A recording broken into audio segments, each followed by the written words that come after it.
루카가 전한 우리 예수 그리스도의 전함입니다. 그때의 백성의 울간 수석 세례들과 율법 학자들이 일어나 예수님을 빌라도 앞으로 끌고 갔다. 그리고 예수님을 고소하기 시작했다. 우리는 이자가 우리 민족을 선동한다는 사실을 알아냈습니다. 황제에게 세금을 내지 못하게 막고 자신을 메시아고 임금이라고 말합니다. 빌라도가 예수님께 묻다. 당신이 유다인들의 임금이요? 예수님께서 대답하셨다. 내가 그렇게 말하고 있다. 빌라도가 수석 세례들과 공동에게 말했다. 나는 이 사람에게서 아무 증거도 찾지 못하겠소. 그러나 그들은 왕왕이 주장하였다.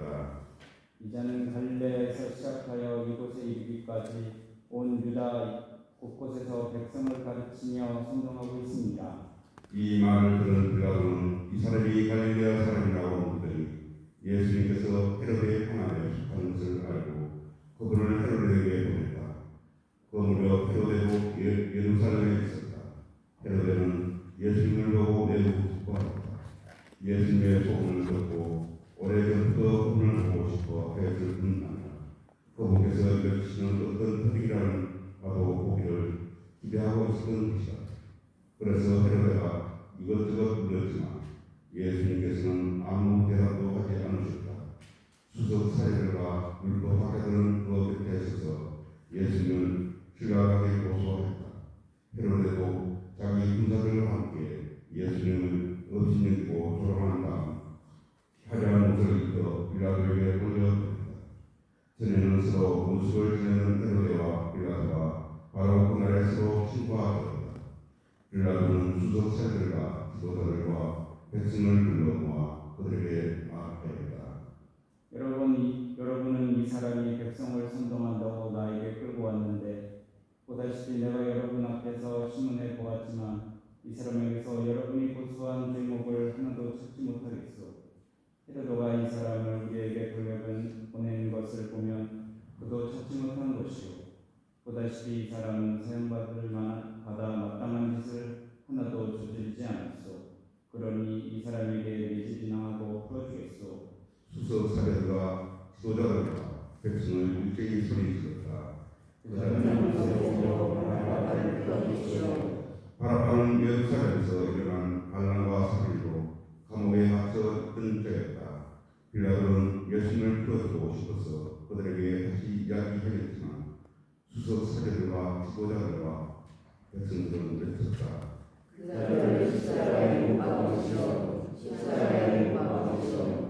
빌라도가 세 번째로 그들에게 말하였다. 도대체 이 사람이 무슨 나쁜 짓을 하였단 말이오. 나는 이 사람에게서 사형을 받아 마땅한 제목을 하나도 찾지 못하였소. 그래서 이 사람에게 매질이나하고 풀어주겠소. 그러자 그들이 큰 소리로 예수님을 십자가에 못 박으라고 하고심어 요구하는데 그 소리가 점점 거세졌다. 마침내 빌라도는 그들의 요구를 들어주고 결정했다. 그리하여 그는 반란과 살인으로 감옥에 갇혀 있던 자를 그들이 요구하는 대로 풀어주고 예수님은 그들의 뜻대로 하고 넘겨주었다. 그들은 예수님을 끌고 가다가 시골에서 오고 있던 시몬이라는 어떤 살인의 사람을 붙잡아 십자가를 쥐고 예수님을 기다리게 했다. 백성의 큰 무리도 예수님을 따랐다.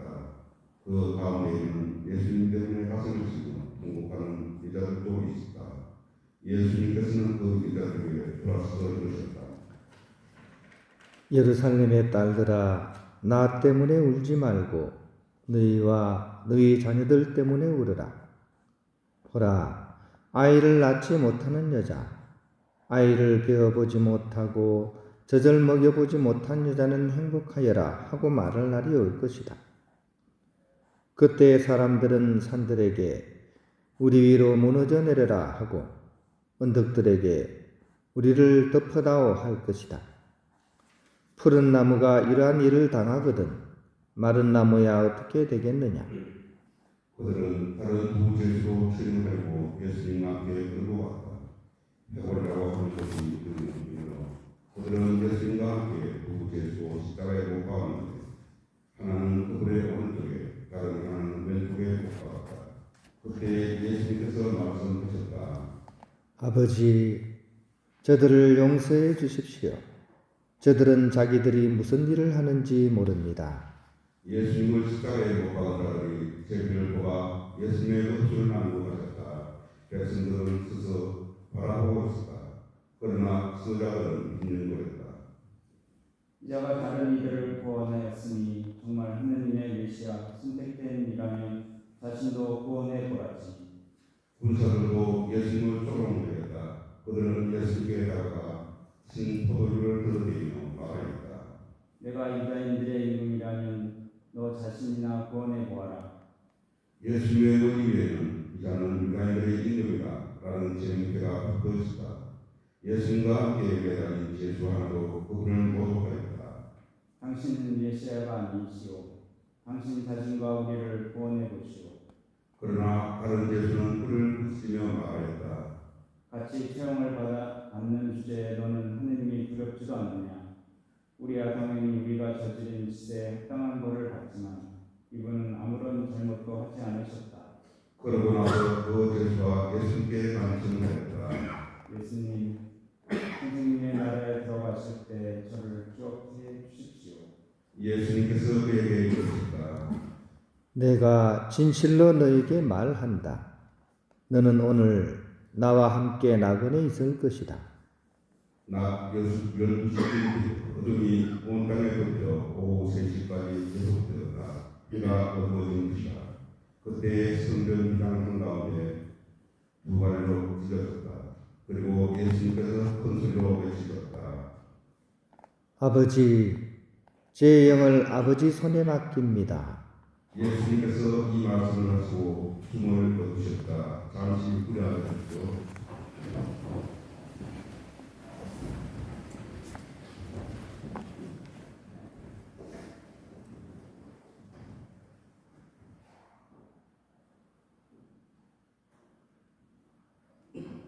일어서십시오. 그 환경을 보고 우리들은 사랑하며 말했다. 성령 이 사람은 의로운 분이셨다. 구경하려 몰려들었던 군중도 모두 그 광경을 바라보고 가슴을 뛰어 돌아갔다. 예수님의 모든 지자와 갈릴레아에서부터 그분을 함께 따라와 여자들은 널찍이 서서 그 모든 일을 지켜보았다. 주님의 말씀입니다. 그리스도님 참여합니다. 잠시 앉으십시오. 네, 편을 우리가 마치 연극 한 편을 보듯이 이렇게 대사를 서로 이렇게 주고받으면서 이렇게 오늘 예수님의 그런 순환기를 우리가 이렇게 읽고 듣고 했습니다. 이 내용을 조금 의미를 담아서 나레이션식으로 한번 풀어보면 아마 이렇게 될 것 같습니다. 한번 이 내용을 우리가 한번 어떤 의미인지를 한번 되새기는 차원에서 한번 나레이션으로 한번 들어보도록 하겠습니다.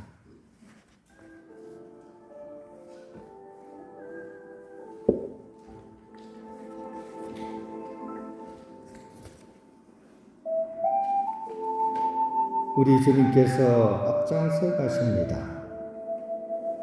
당신을 기다리고 있는 고통과 죽음을 향해 나아가십니다. 제자들에게 앞장서라 하지 않으시고 군중 뒤에 숨지도 않으시며 홀로 꿋꿋이 맞서십니다. 그분은 허황된 행운을 바라지 않으시고 막연한 기대에 자신을 맡기지도 않으십니다. 당신에게 다가올 고통의 순간에 대해 더는 설명하지 않고 누가 나를 이해해 주기를 바라지도 않으십니다. 홀로 걸으시는 그 길에 우러질 사람이 없기에 들뜬 이들의 허망한 외침만이 그분의 귀와 마음을 아프게 합니다.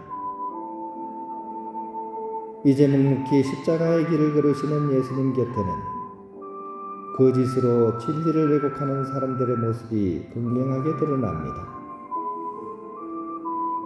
하느님을 못 오겠다는 이유로 예수님을 붙잡으려 궁리하던 이들은 속임수를 쓰고 있습니다.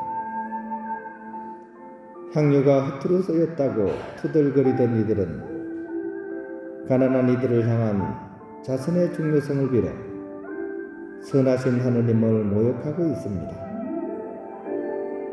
예수님을 넘겨준 여자는 존경의 표시를 사용해서 예수님을 넘겨줄 표식으로 이용했지요. 군인들은 아무 저항도 하지 않는 예수님을 폭도로 몰아세우며 막무가내로 묶어댑니다. 거짓증을 일삼는 이들은 서로 맞지도 않는 말로 예수님을 몰아세웁니다. 빌라도는 사람들을 만족시키려고 무책임한 태도로 예수님을 죽음에 이르게 합니다. 이들은 자신들의 욕구에 부응하지 못하는 예수님을 진리의 이름으로 단죄하고 있습니다. 다들 선을 가장하고 있으나 진실한 마음은 없습니다. 이처럼 예수님의 십자가의 길은 진리 편에 서 있는 사람과 진리를 가장하여 자신의 안위를 찾고 있는 사람을 판가름에 보여줍니다.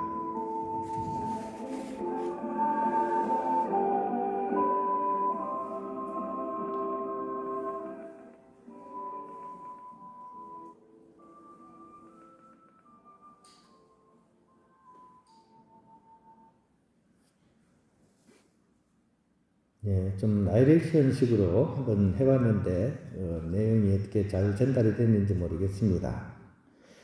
이 내용을 우리가 이렇게 듣고 또 직접 읽으면서 우리는 나는 과연 지금 어느 길에 서 있는지를 한번 잘 이렇게 성찰해 보면 좋을 것 같습니다. 그리고 나는 지금 누구를 따라가고 있는지, 그저 군중들과 휩쓸려서 그냥 예수님께 밀려가는지, 안 그러면 우리를 위한 그런 희생과 순환의 길을 걸으시는 예수님의 길에 내가 동참하고 있는지 잘 성찰해 보면 좋겠습니다. 그런데 만약 우리가 주님을 따르는 그 길로 우리가 가고 있다면 두 가지 사실을 알고서 따라가는 것이 중요하다는 생각이 듭니다. 그저께 우리 시대의 그런 참 스승이라고 할 수 있는 두봉주교님 이렇게 선정하셨는데, 이분이 바로 오늘 이 성지주일에 대한 내용에 대해서 하신 묵상이 한 두 가지 있어서 좀 이렇게 나눔을 하고자 합니다. 이 주교님은 예수님의 순환의 길을 크게 두 가지 방향으로 묵상할 수 있다고 이렇게 말씀하십니다. 첫 번째로, 예수님께서는 고통을 마다하지 않고 순환을 스스로 받아들이셨다는 사실, 이것을 말씀하십니다. 일반적으로 우리는 예수님을 따르는 그런 제자들이면서도 사실 고통을 꺼려하고 피하려고 합니다. 그러나 이 세상에는 어둠이 없으면 밝음도 없습니다. 밤이 없으면 낮도 없는 것입니다. 마찬가지로 죽음이 없으면 부활도 없습니다. 고통이라는 것은 바로 생명의 새싹이 움트는 미끄럼과 같은 것입니다. 시련을 단지 저항해야만 하는 그 무엇으로 받아들이는 사람에게는 결코 성숙, 즉 성장의 기회가 주어지지 않습니다. 하느님은 신의가 있는 분이십니다. 하느님께서는 여러분에게 힘에 겨운 시련을 겪게 하지는 않으십니다. 시련을 주시더라도 그것을 극복하고 벗어날 수 있는 길을 마련해 주실 것입니다. 고린도 말씀으로서 이 말씀을 이렇게 설명해 주고 계십니다. 그리고 당부하시기를 예수님의 제자는 예수님의 길을 따라가는 사람들이기 때문에 예수님의 순환에 함께 참여해야 합니다. 라고 말씀하십니다. 그리고 두 번째로, 예수님께서는 고통을 당하시면서도 그 누구도 탓하지 않으셨다는 점을 강조하십니다. 오직 예수님께서는 용서뿐이었다고 말씀하십니다. 용서는 악을 극복하기 위해 예수님께서 보여주시고 가르쳐 주신 그런 방법입니다. 악을 악으로 대항하면 악이 많아질 수밖에 없지만 악을 선으로 포용하게 될 때 악은 녹아버립니다.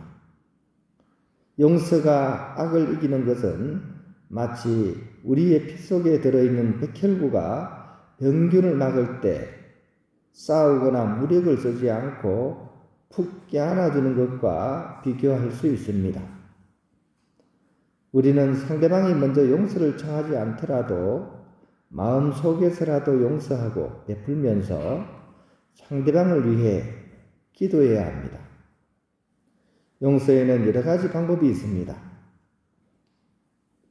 우리를 위해 순환을 받은 예수님처럼 행동으로 용서할 수도 있고 또 침묵으로도 용서할 수가 있습니다. 또 상대방을 좋게 타일러 주는 것도 용서의 한 표현일 수 있다고 말씀하십니다. 그리고 갈라디아서 말씀을 통해서 어떤 사람이 잘못을 저질렀을 때 온유한 마음으로 바로 잡아주어야 합니다. 여러분은 모든 지혜를 다하여 서로 가르치고 청구하십시오. 용서는 남의 잘못을 눈 감는다든지 봐준다든지 하는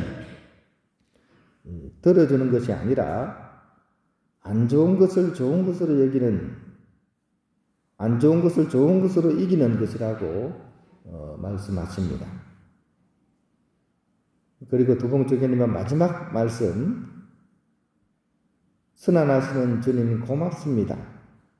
저희가 걸어가는 십자가의 길을 함께 걸어주십시오. 그러면 저희는 이 희년의 부활 기쁨을 함께 할 수 있을 것입니다. 라고 말씀하십니다.